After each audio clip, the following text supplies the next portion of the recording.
자, 그럼 경기를 시작하도록 하겠습니다. 먼저 찬성 측 버팀의 기조 연설부터 들어보겠습니다. 시간은 총 1분 30초입니다. 네, 시작하겠습니다. 대한민국은 민주주의 국가이며 현행 헌법 제1조는 국민 주권의 원칙을 천명하고 있습니다. 민주주의의 작동 원리는 투표를 통한 대표의 선출입니다. 그런데 이 선거 제도에 하자가 있다면 그것은 분명 민주주의를 왜곡하는 것이겠죠. 현행 제도는 대표성과 국민의 참정권 모두를 보장하지 못합니다. 따라서 저희 찬성 측은 첫째, 대표성 제고, 둘째, 국민의 참정권 보장을 이유로 결선투표제에 찬성합니다. 결선투표제란 대통령 선거의 1차 투표에서 과반수 득표자가 없는 경우 상위 두 후보를 대상으로 2차 투표를 실시하는 것을 말합니다. 첫째, 이 결선투표제는 과반수 지지 확보를 통해 대표성을 제고할 수 있습니다. 사회의 다원화로 후보자의 수가 증가하고 있는 지금 결선투표제만이 대표성을 보장할 수 있습니다. 둘째, 결선투표제는 헌법에서 보장하는 국민의 참정권을 보장할 수 있습니다. 소수 정당을 지지하는 유권자들의 선택권을 보장해야 합니다. 민주주의의 근간이 되는 이 선거제도는 유권자들의 참정권을 제대로 보장할 수 있는가, 당선된 대표의 대표성을 보장할 수 있는가, 이 두 측면 모두를 만족해야 합니다. 현행 선거제도는 이를 명백히 침해하고 있습니다. 결선투표제의 도입을 통한 진정한 민주주의의 완성이 필요한 때입니다. 경청해 주셔서 감사합니다. 네, 잘 들었습니다. 다음은 반대 측의 기조 연설 듣겠습니다. 시간은 역시 1분 30초입니다. 반대 측 기조 발언 시작하겠습니다. 저희는 다음과 같은 근거를 들어 현행 대통령 선거에 결선투표제를 도입하는 것을 반대합니다. 첫째, 결선투표제로 확보되는 대표성은 인위적이며 왜곡될 가능성이 있습니다. 지지하는 후보가 탈락하여 선택권이 제한된 상황에서 확보되는 대표성은 인위적입니다. 또한 후보자 난립으로 지지표가 분산되면 유력 후보가 결선투표에 진출하지 못하는 상황이 발생할 수 있습니다. 1, 2차 간 투표율 격차로 인해 민심이 왜곡될 수도 있어 위험합니다. 둘째, 결선투표제 도입은 정당 정치의 혼란을 야기합니다. 정치 참여율이 저조하고 정치권에 대한 불신이 높은 한국의 정치 현실을 고려할 때 결선투표제를 도입한다 해도 유권자의 사표 방지 심리는 사라지지 않습니다. 따라서 네거티브 공방, 정치적 신념과 위배되는 이합집산은 여전히 발생할 것입니다. 특히 2주 정도의 짧은 기간 동안의 연합은 야합의 성격을 띨 수 있어 위험합니다. 이렇게 형성된 연합체제는 향후 대통령의 국정 운영에 장애가 될 뿐입니다. 선거제도는 민의를 정확하게 반영해야 하고 그렇게 도출된 결과가 정치의 예측 가능성과 안정성을 높이는 방향으로 기여해야 합니다. 정치 안정화를 위한 과제가 여전히 남아있다는 점에서 결선투표제는 현행 대통령 선거제도의 보완제가 될 수는 없습니다. 이상으로 마치겠습니다. 네, 반대 측의 기조 연설 잘 들었습니다. 그럼 본격적인 토론을 시작하겠습니다. 자유토론은 이번에는 반대 측부터 해주실 텐데요. 각 팀은 1회 2분 이내로 총 15분을 사용할 수 있다는 점 다시 한번 강조합니다. 토론 시간 잘 분배해 주시고요. 반대 측 발언 시작하겠습니다. 네, 찬성 측 기조 발언으로 논지 전개하겠습니다. 대표성을 향상해야 한다라고 주장을 해주셨습니다. 그런데 이 자리에서 결선투표제를 도입하는 주요 근거로 대표성 향상을 가져가시려면 그러니까 지금까지 대통령의 대표성이 부족해서 그것을 타개해야 한다는 유권자의 민심의 반영이라든가 그런 합의가 있었어야 합니다. 찬성 측께 여쭙겠습니다. 여태까지 그러니까 역대 대통령들이 대표성이 확보되지 못해서 국정 운영에 어려움을 겪었다던가 여러 가지 문제를 야기한 측면이 있으시면 사례로 제시해 주시기 바랍니다. 네, 반대 측께 여쭤보고 싶습니다. 지금 민주화 선거 이후 5번의 선거 중 2번의 선거에서 30%대 득표를 한 후보자가 대통령에 당선이 되었습니다. 지금 이거 문제 없나요? 이 부분에 대해서 반박해 주시기 바랍니다. 자, 일단 정당성에 대한 부분은 차후에 논의를 하고요. 이 문제가 과연 우리나라에 시급성이 있는지 여부부터 판단을 해봤으면 좋겠습니다. 지금 역대 대통령들이 그 대표성을 확보하지 못해서 나타난 실질적인 문제점들은 무엇이었습니까? 그러니까 저희 어떤 질문에 대해서 회피하고 계신 것 같은데요. 저희가 분명히 말씀을 드렸죠. 5번의 선거에서 2번 30%대 득표를 했고, 즉 60%의 지지자들이 반대를 하고 있습니다. 지금 이 부분에 문제가 있다는 거 인식하고 계신 거죠? 지금 누가 누구를 반대하고 있다 이런 이야기는 이제 정치적 해석에 따라 다를 수 있는 이야기이기 때문에 그 이 대표성의 정당성 혹은 왜곡 가능성 이런 이야기들은 충분히 앞으로 논의가 가능하니까요. 그러니까 지금 이 대표성은 반드시 지금 이번 현행 대통령제의 이 결선 투표제를 도입을 해서 해결해야 할 문제인가, 그렇게 시급한 문제인가부터 판단을 해봤으면 좋겠습니다. 그러니까 지금 어떤 계속 답변을 회피하고 계신 것 같은데 문제를 인식은 하고 계신 것 같습니다. 하지만 그 문제를 해결하는 방법에 어떤 차이가 있다고 저는 보고요. 다시 한번 말씀을 드립니다. 지금 문제 있습니다. 이런 문제 있죠. 30% 당선이 되고요. 60%, 즉 반대하는 후보자가 더 많습니다. 유권자가 더 많습니다. 이 부분 반박해 주시기 바랍니다. 그러니까 문제는 총 유효 득표율을 높이면 되겠지요. 그렇게 하는 것은 정치 참여, 유권자의 정치 참여를 활발하게 하는 쪽으로 가능할 수 있을 것 같습니다. 그것에 대한 논의는 저희가 뒤에서 충분히 전개를 하려고 하니까요. 우선 대표성의 정당성, 그러니까 결선 투표제를 도입을 함으로써 확보되는 대표성이라는 것이 정말로 대표적인지, 정당성을 갖췄는지의 논의가 먼저 필요할 것 같습니다. 찬성 측이 주장을 해주셨으니까요. 자, 이 부분에 대해서 참정권적인 측면에서 한번 바라볼까요? 자, 저희가 말하는 참정권이란 무엇입니까? 민주주의 국가에서 이 민주주의의 근간이 되는 선거제도에서 유권자가 최선의 선택을 할 기회가 적어도 한 번은 있어야 한다는 데 있습니다. 자, 지금 현행 선거제도에서 유권자들 어떻습니까? 단 한 번의 기회밖에 없습니다. 소수 정당을 지지하는 유권자들은 최선이 아닌 차선, 최악이 아닌 차악을 뽑도록 강제되어 왔죠. 현행 제도로서 말이죠. 자, 결선 투표제 도입하면 어떻게 됩니까? 1차 투표에서 최선의 선택할 수 있습니다. 2차 투표에서 차선의 선택, 그때 하면 됩니다. 이것이 바로 정략적인 투표가 되는 거죠. 이렇게 두 번의 기회를 통해서 더 민주적으로 유권자들의 참정권을 보장할 수 있는 길이 있다면 저희는 이것이 바로 제도가 가지는 정당성이라고 주장하는 바입니다.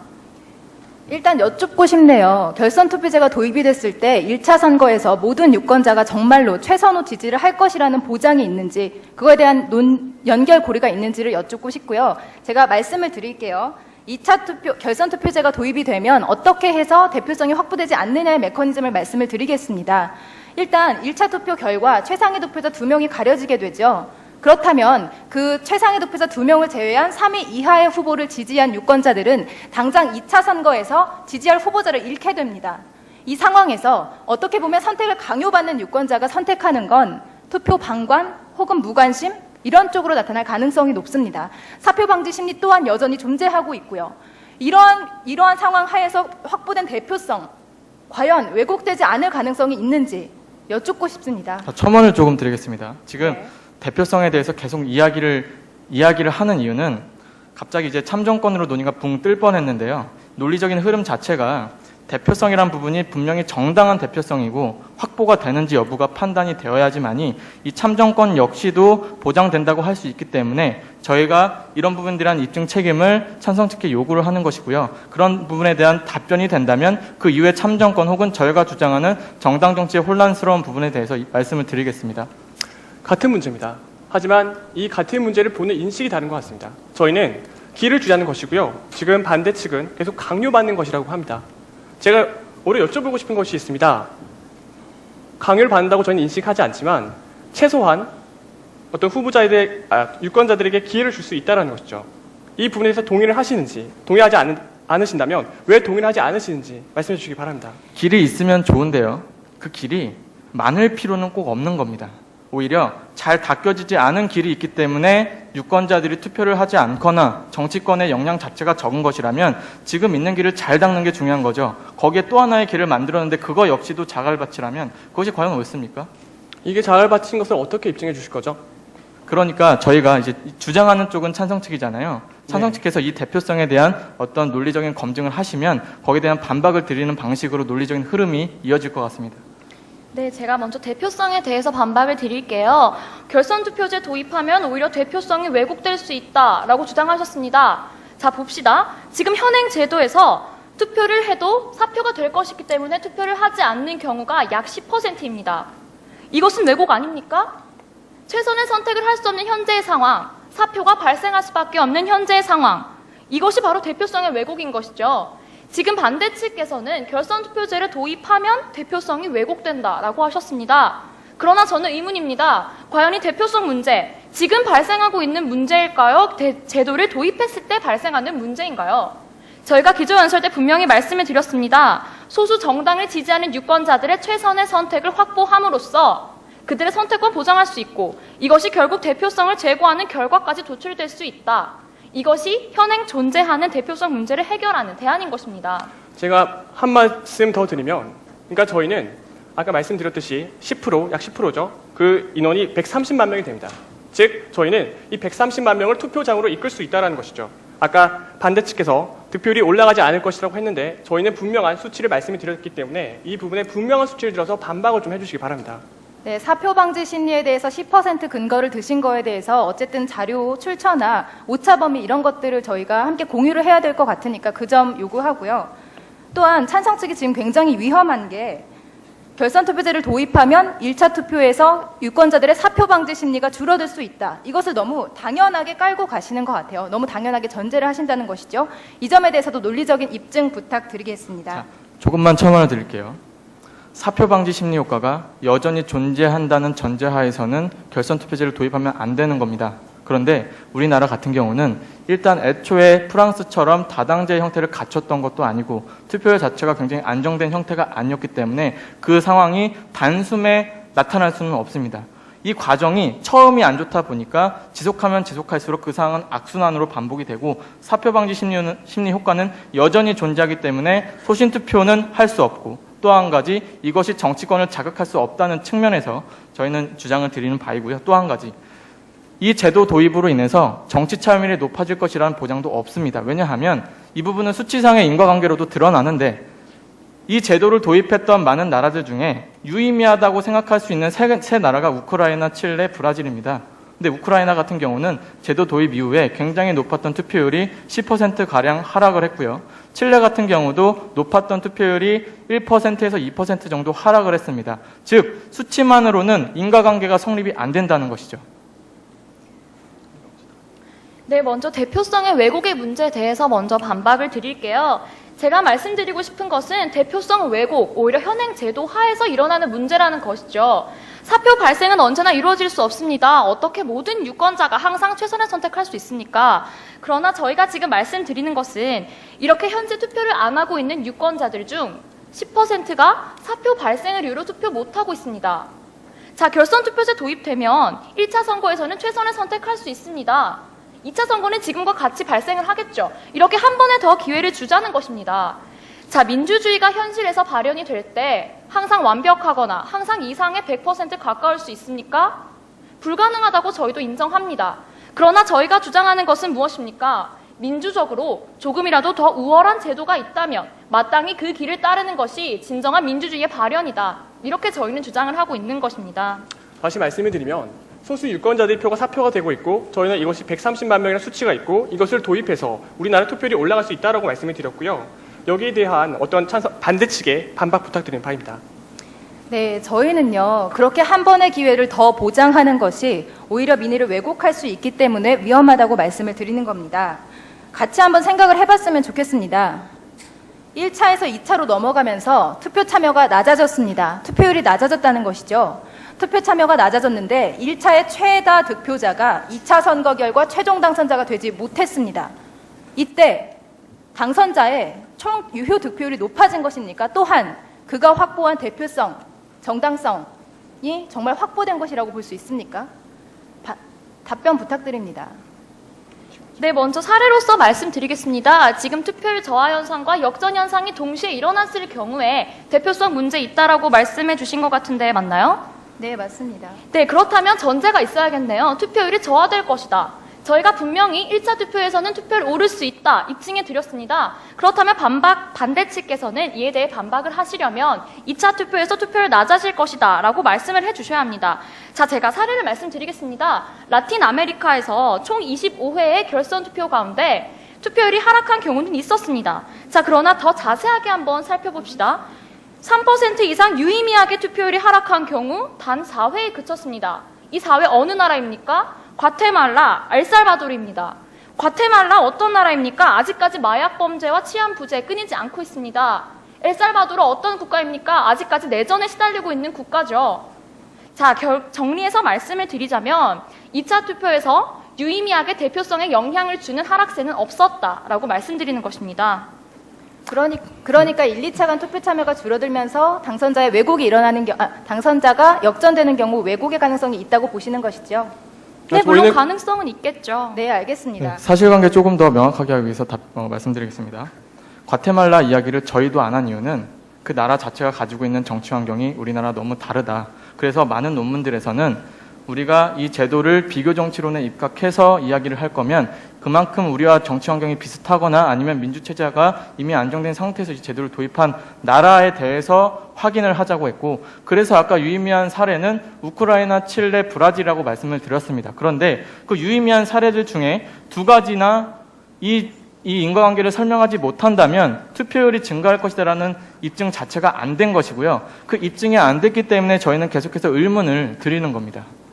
네, 그러니까 토론을 한번 진행을 해보면 과테말라, 엘살바도르는 의미가 없고 우크라이나, 칠레, 브라질은 의미가 있다고 말씀을 하고 계시죠. 차이가 뭔지 입증을 좀 해주시기 바랍니다.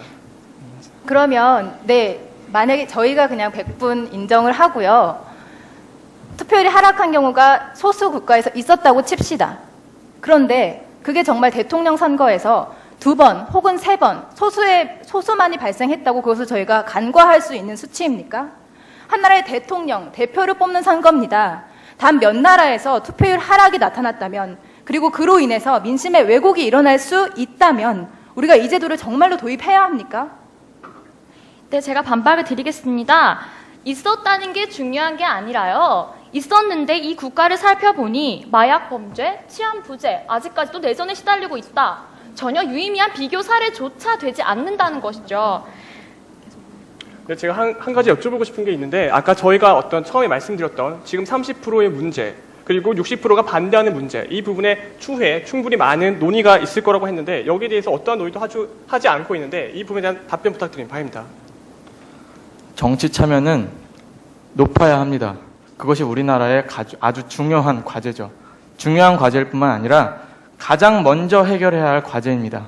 왜냐하면 이것이 보장되지 않아서 우리나라 정치 자체가 여전히 불안 요소를 많이 안고 있고 앞으로 악순환의 고리가 끊이지 않는다는 점이 여전히 계속해서 증명이 되고 있기 때문입니다. 그런데 제도 도입은 굉장히 많은 변화를 갖고 옵니다. 근데 그 변화가 긍정적일 것이라는 주장을 하게 되려면 그러한 많은 변수에 대해서 충분히 그 논거를 들어서 반박할 수 있는 상황이 되어야 합니다. 특히 이미 성공 사례로 일컬어지는 프랑스라든가 혹은 브라질 같은 경우가 있을 수는 있지만 그 사정이 우리와 너무나 다르고 그리고 그렇기 때문에 직접적으로 대입하기 어렵다는 측면과 함께 여러 가지 그 수치에 대한 검증 자체가 사실관계에 의해서 확인이 되지 않는 이상 이 제도가 어떻게 효과가 있다고 입증을 할 수가 있겠습니까?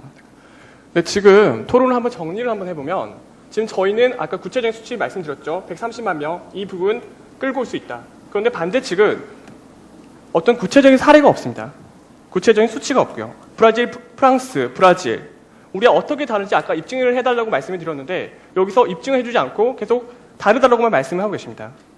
답변 부탁드립니다. 바입니다. 네, 첨언하겠습니다. 네, 정치 참여 높여야 한다. 이것이 우리나라의 중대한 과제다라고 말씀하셨습니다. 네, 저희도 동의합니다. 그러나 저희가 주장하는 것은 무엇입니까? 자, 현대 민주주의 국가에서 투표율에 문제가 발생하지 않는 국가 도대체 몇 국가나 되겠습니까? 이 투표율 저하의 문제는 현대 민주주의 사회에서 항상 논의가 되고 있는 부분이죠. 자, 저희는 이 부분을 해결하겠다는 것이 아닙니다. 결선투표제 통해서 최소한 투표한 사람들 중에서는 당선된 대표자에 찬성하는 사람이 반대하는 사람보다 단 한 명이라도 더 많아야 그것이 민주적인 정당성을 가진다. 우선 이 문제부터 해결을 해야 된다는 것입니다. 제가 반대 측께 하나 여쭤보고 싶은 것이 있는데요. 지금까지 토론을 한번 보면 저희는 지금 일어나고 있는 문제들 30% 문제 그리고 아까 소수 유권자들의 문제, 사표 방지 이런 부분들을 해결할 수 있다라는 말씀을 드렸죠. 그런데 반대 측께서는 그럼 지금 일어나고 있는 이러한 문제들을 어떻게 해결할 건지 누가 어떤 방식으로 해결할 것인지 이 부분에 대해서 말씀해 주시기 바랍니다. 몇 가지 부분을 답해 주신 건 맞는 것 같아요. 그런데 가장 중요한 논거를 답을 안 해주셨죠. 왜곡 가능성 어떻게 해결할 것이냐 아직 저희 합의된 바가 없다고 생각합니다. 그리고 또 한 가지 말씀을 드리면요. 오늘 주제가 뭐죠? 결선투표제를 현행 대통령 선거에 도입해야 하는가죠. 그러니까 우리나라가 안고 있는 정치 현실이 무엇인가 논의해서 어느 한쪽씩이 대안을 갖고 와서 그것을 대결하는 자리가 아니라요. 이 제도가 도입이 됐을 때 문제가 있는가 없는가를 갖고 이야기를 하는 자리입니다. 때문에 대안 제시를 너무 무리하게 요구하는 것 자체는 저희가 그런 부분에 대해서 답변할 의무 자체는 없지만요. 하지만 분명 논의해야 될 사안이긴 하죠.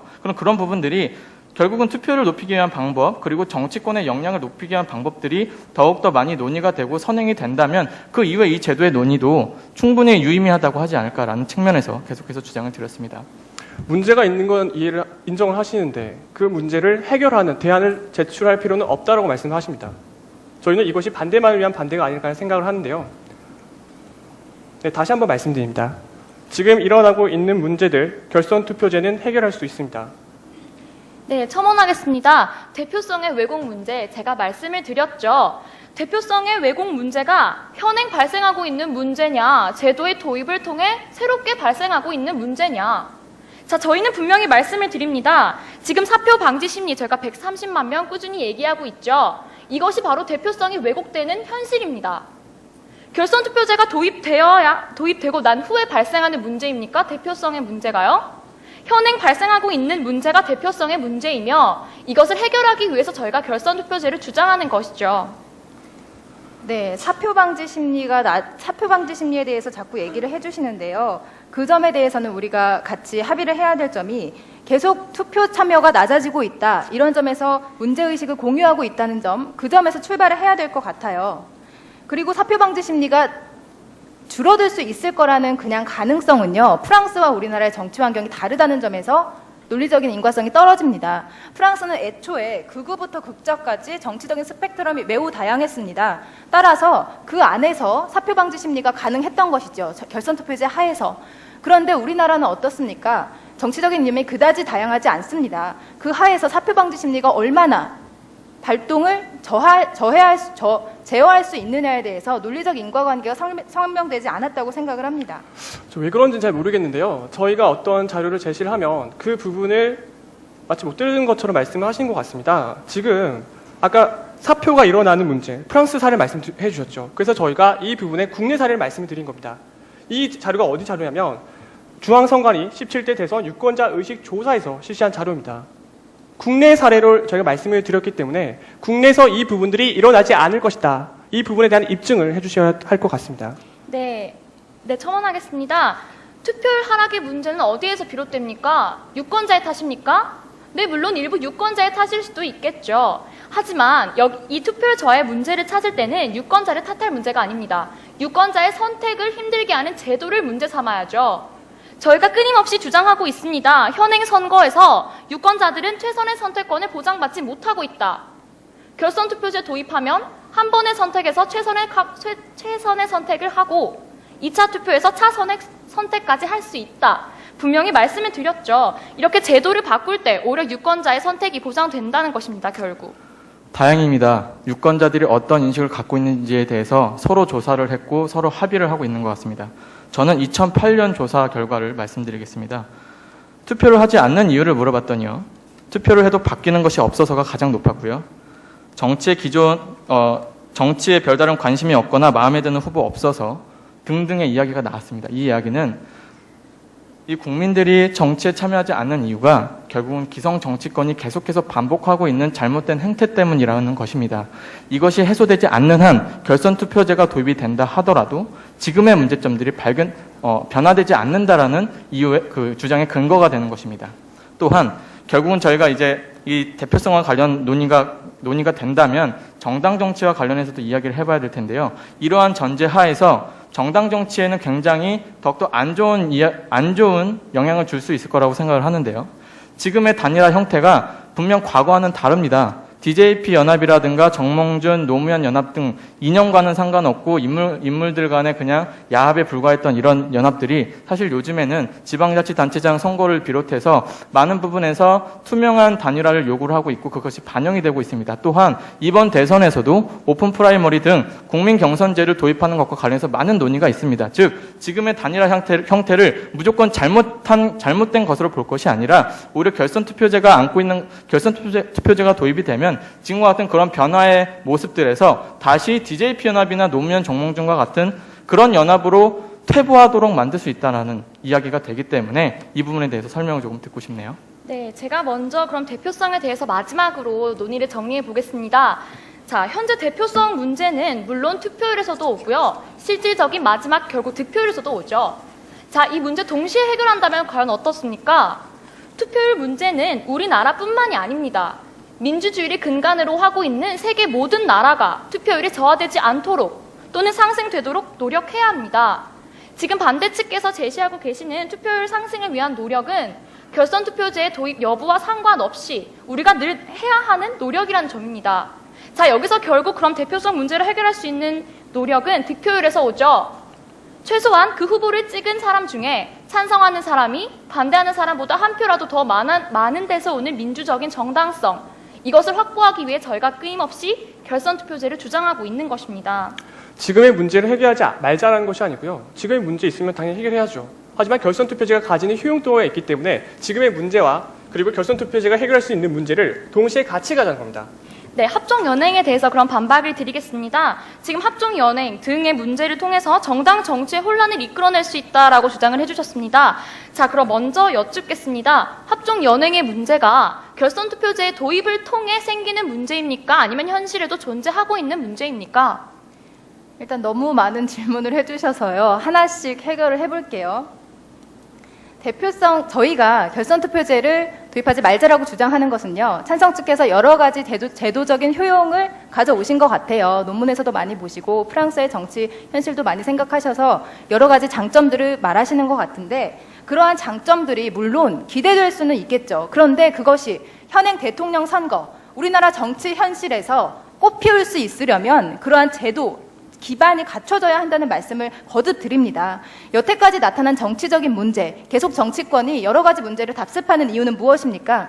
그 형태를 한번 살펴볼까요? 네거티브 공방 혹은 지역주의 이런 것도 있을 수 있고 점점 유권자의 정치 참여가 낮아지는 현상 이런 것들이 타파되지 않는 이상 그 제도를 도입한다고 대표성이 향상되거나 민의가 더욱더 반영될 수는 없으리란 말씀 계속 드립니다. 네. 어떠한 제도의 도입을 위해서는 기반이 먼저 갖추어져야 한다라고 말씀을 하셨죠.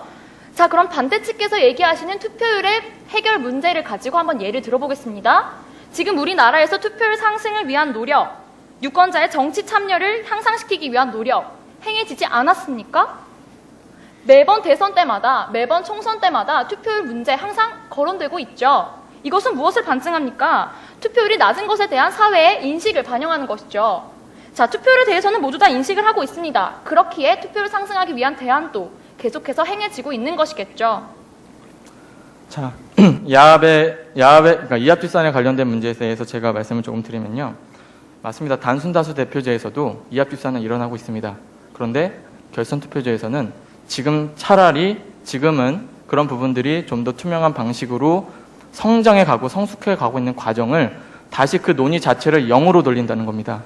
결선 투표제가 도입이 되면요. 다시금 이전 투구, 이합집산, 야합이 등장할 것이고 우리가 논의하고 있는 발전적인 방향들이 다시금 0으로 돌아갈 수 있는데 이것이 어떻게 좋은 제도라고 할 수 있겠습니까? 네, 먼저 성숙해져 가고 있다. 정당 정치의 문화가 성숙해져 가고 있다라고 말씀을 해주신 것 같은데 어떠한 근거도 없죠. 왜 성숙해져 가고 있는지, 정말 성숙해져 가고 있는지 구체적으로 입증해 주셔야 할 것 같습니다. 사례를 들어드렸습니다. 이전에 DJP 연합이라든가 그 정몽준 노무현 연합 같은 경우는 분명히 이념 성향 자체가 다른 사람들이 표를 얻기 위해서 연합을 했다면요. 최근 지방자치단체장 간의 연합이 이뤄지고 있는 과정들을 보면 일단 국민경선 룰을 채택하고자 많이 논의를 하고 있고요. 이번 대선에서도 그런 논의가 있다는 겁니다. 그러니까 지금 상태 자체가 굉장히 건전하다는 이야기를 하기보다는 저희는 이 발전 가능성이 그동안의 그런 문제점들에 대한 인식을 분명히 했기 때문에 그런 노력들이 일어나고 있는데 이 결선 투표제가 그러니까 현행 이 대선 제도에 도입이 되면요. 갑자기 0으로 돌아간다는 거죠. 다시금 DJP 연합과 정몽준 노무현 연합이 1차에서든 2차 투표에서든 나타난다는 겁니다. 그 가능성이 존재하는데 이 제도가 어떻게 해서 긍정적인 효과를 가지고 오겠습니까? 네, 지금 정리를 한번 해보면 DJYP 연합 그리고 정몽준 노무현 연합이 다시금 일어날 것이다라고 말씀을 하고 계십니다. 지금 일어났던 일들이 과거에 일어났던 일이고 지금 현재 앞으로 일어날 것이라는 것에 대해서 저희는 어떤 근거로서 이 부분을 말씀하시는지 듣지 못했고요. 그리고 이런 거죠. 유권자의 선택입니다. 유권자의 선택을 보장하기 위해서 결선투표제 도입을 주장을 하고 있는 것이고, 이러한 유권자의 선택을 보장하는 결선투표제 도입을 주장합니다. 네, 그리고 짧게 첨언하겠습니다. 합종 연행이 문제다. 이것은 누가 판별해야 하는 문제입니까? 유권자의 몫이죠. 유권자가 투표로서 판단해야 할 문제입니다. 그 누가 판단해야 할 문제가 아니라 유권자가 그들에게 표를 행사한다면 정치적인 정당성 입증된 것입니다. 이것은 유권자의 선택이지 결코 결선투표제가 가지는 그런 내재적인 문제가 아니라는 점 말씀드리고 싶습니다. 네, 반대팀의 마지막 발언이 될 것 같습니다. 그러니까 정당 간의 이합 집산이 발생하느냐, 그것을 유권자가 제대로 파악할 수 있으려면, 그리고 당선자의 대표성이 정말 국민들의 진의에 의해서 반영이 된 것이려면 정치 참여, 유권자들의 투표 참여가 기반이 되어야 한다는 사실을 계속 말씀드립니다. 찬성 측께 계속 정치 참여를 높일 수 있느냐, 투표율을 높일 수 있느냐 질문을 드렸지만 그거에 대한 어떠한 제대로 된 답변을 듣지 못한 것 같아요. 그래서 논의가 자꾸 도는 것 같은 느낌이 들거든요. 그러니까 입증을 해주셔야 될 것 같아요. 사표 방지 심리가 없어야 좋은 것이 아니라 어떤 메커니즘에 의해서 결선투표제가 도입이 되면 사표 방지 심리를 줄이고 그로 인해서 소신투표를 유도한다든지 여러 가지 정치적인 문제가 해결될 수 있을 것이라는지 그거에 대한 입증을 필요로 합니다. 그냥 막연한 예상이 아니라요. 실질적인 입증을 바랍니다. 그렇습니다. 정치 참여에 국민들이 많이 정치 참여해야 되는 문제고 또 표를 많이 행사해야 하는 문제입니다. 그런데 아까 유권자의식에서 알 수가 있었듯이 유권자들이 표를 행사하지 않는 이유에 대해서는 결국 정치권의 역량 문제인데 이 결선투표제가 그 역량을 높여주지 못하는 이상 여전히 국민들은 정치에 참여하지 않을 것이라는 이야기였고 그것이 이 긍정적인 효과를 그 전제를 까지 못했기 때문에 다시 한번 그 긍정적인 효과에서는 의문점이 생긴다는 말씀을 드렸습니다. 네, 이상으로 저희 측 발언 마치겠습니다. 네, 반박하겠습니다. 먼저 반대 측께서는 결선투표제에 대해 조금 오해를 하고 계신 것 같습니다. 자, 결선투표제에서 유권자에게 투표를 할 수밖에 없도록 강제합니까? 강요합니까? 투표하지 않으면 처벌받습니까? 아니죠. 결국은 유권자의 선택입니다. 자, 제가 거듭 말씀드리는 것은 현행 제도에서 유권자는 한 번의 기회밖에 없습니다. 이에 따라서 소수 정당을 지지하는 유권자들은 자신의 표가 사표가 되지 않기 위해서 다른 후보자에게 표를 던질 수밖에 없었고 제도적으로 이렇게 강요된 것이라는 것이죠. 하지만 결선투표제 도입하면 어떻게 됩니까? 두 번의 기회 주어지는 것이라고, 이것이 결국 더 민주적인 것을 반증하는 것이라고 제가 말씀을 드렸습니다. 네, 다음으로 합종연행에 대해 한번 얘기해 보겠습니다. 합종연행, 결국 현재도 일어나는 문제죠. 그렇다면 결국 중요한 것은 무엇입니까? 유권자의 선택입니다. 유권자가 여기에 표를 던지면 합종연행이 아닙니다. 정치적인 정당성이 있는 연합인 것이죠. 정치적인 연합이 부정적인 것입니까? 아니죠. 연행과 연합의 차이는 국민들이 판단하는 것 같습니다. 지금 반대 측에서 판단하실 문제가 아니고요. 국민들이 이것이 연행인지 연합인지 판단을 하는 문제라고 보고요. 연행이라면 국민들은 이 부분에 합리적으로 투표할 권리, 투표할 의사, 투표할 생각을 갖고 있다라고 저는 말씀을 드리고 싶습니다. 다시 한번 정리를 해보면 저희가 두 가지 논거를 말씀을 드렸죠. 어떤 30% 그리고 저희가 이 이야기를 말씀드리는 이유는 찬성하는 후보보다 유권자보다 반대하는 유권자가 더 많을 때 나타나는 문제점입니다. 이 문제점에 대해서는 정확히 어떻게 해결할 수 있을 것인가에 대한 이야기는 못 들은 것 같습니다. 네, 맺은 말을 통해서 마무리하도록 하겠습니다. 네. 맺은 말을 할 시간을 잠시 후에 드리도록 하겠습니다. 지금 찬성 측은 30초 정도 시간이 남았는데 마저 사용하시겠습니까? 네, 결국 저희가 거듭 말씀드리는 것은 이 결선투표제가 근간으로 하고 있는 과반수 확보의 원칙입니다. 투표율 상승 노력 항상 행해져야 합니다. 결선투표제가 도입되고 난 이후에도요. 하지만 저희가 강조하는 것은 무엇입니까? 최소한 투표한 사람들 중에서는 민주적인 정당성을 갖게 하자. 이것이 저희의 주장이었다는 점 마지막으로 강조드리면서 마치도록 하겠습니다. 네, 과연 이 결선 투표제가 민주주의 하에서 최선의 대의 제도인지에 대해서 열띤 토론이 펼쳐졌는데요. 사표 방지를 통해서 투표 참여율을 끌어올릴 수 있는지, 이게 그에 따라서 득표율에 영향을 미칠지, 대표성을 올릴 수 있는데 기여를 할 수 있는지에 관해서 다양한 토론이 이어졌습니다. 그럼 앞선 토론 시간에 좀 미진했던 부분을 정리할 수 있는 맺은 말 시간을 드릴 텐데요. 반대 측부터 1분 30초의 시간 드리겠습니다. 네, 반대측 맺은말 시작하도록 하겠습니다. 우리가 결선투표제 도입과 관련해서 논의해야 될 대표성과 관련된 이야기들은 세 가지 차원이 있습니다. 하나는 시의성이 있는, 그만큼 시급성이 있는가? 두 번째로 인위적인 대표성 확보로 인해서 오히려 민의를 반영하지 못하는 부분은 없는가? 또한 민의가 왜곡될 측면은 없는가? 이런 부분과 관련해서 아주 초반에 많은 논의가 있었죠. 그런데 이런 부분들에 대해서 분명한 검증 없이 저희의 그런 반박 논리에 충분히 답변을 못하신 것은 아닌가라는 생각이 듭니다. 선거제도는 보수적이어야 합니다. 그래야지만이 안정화된 형태로 발전할 수 있습니다. 이러한 검증들이 되지 않으면 이러한 안정은 추구할 수가 없겠죠. 투표율이 낮고 또 역량 자체가 적은 상태에서의 이 제도 도입의 논의는 분명 그런 차원에서 문제가 있습니다. 현행 대통령 선거 제도에 결선투표제를 도입하고 하자고 한다면 과연 현행의 문제는 무엇인가에 대해서 문제의식을 공유하고 있어야 합니다. 공유는 하고 있는데 해석을 달리하고 있는 것 같습니다. 그런데 저희 측의 해석은 분명히 지금의 논의들은 안정화를 꾸린 다음에 가능할 것이다라는 이야기로 매짐이 되었었습니다. 국민들이 판단할 수 있도록 해야 됩니다. 그런데 국민들이 판단할 수 없는 구조라면 여전히 참정권은 보장되지 않는 것이고요. 이 참정권이 선거의 횟수를 늘린다고 해서 보장되는 것은 아닙니다. 콩밭에 인삼을 심으려고 하면 안 되듯이 우리도 정치의 지형을 비옥하게 만들 때 제도 도입은 그 실효성이 있습니다. 이상입니다. 네, 반대 측의 맺은말 들었습니다. 찬성 측 준비되셨죠? 시작합니다. 네, 맺은말을 들어보면 두 가지를 말씀해 주셨습니다. 첫 번째, 시의성, 두 번째, 인위적이지 않은가. 시의성, 왜 시의적이지 않습니까? 민주화 선거 이후 5번의 선거에서 2번의 대통령 후보자가 30%도 당선이 되었습니다. 지금 시의적절하지 않다라고 생각하시나요? 언제까지 우리 국민들, 유권자, 지지하는 후보보다 지지하는 유권자보다 지지하지 않는 유권자가 많아야 하는 것인지 여쭤보고 싶고요. 인위적이지 않은가라고 말씀해 주셨죠? 이런 겁니다. 현행에 기회를 줄 수가 있습니까? 기회를 줄 수가 있나요? 기회를 주지 못하기 때문에 사표가 발생하고 아까 저희가 말씀드렸죠. 10%고 그 인원이 130만 명에 달한다고 말씀드렸습니다. 그런데 저희는 이 부분에 대한 기회를 주자라는 것이죠. 1차 선거든 2차 선거든 말입니다. 우선 토론을 진행을 해보면 우선 지금 일어나고 있는 문제에 대한 인식은 반대측 그리고 저희 찬성측 같이 하고 있는 것 같습니다.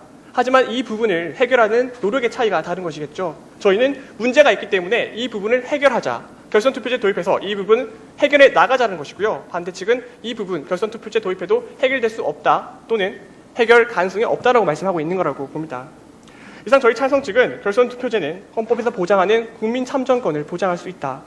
두 번째, 대표성을 제고할 수 있다. 두 가지 논거를 들어 찬성하는 바입니다. 네, 말씀 잘 들었습니다. 총 40분에 걸쳐서 뜨거운 토론이 이어졌는데요. 이것으로 산방 계룡팀과 버팀의 토론은 일단 모두 마치도록 하겠습니다. 네, 지금 심사위원들께서는 계속해서 점수를 확인하고 계신데요. 일단 참가자들은 격려의 의미로 서로 박수 주시고요. 서로 악수해 주시기 바랍니다.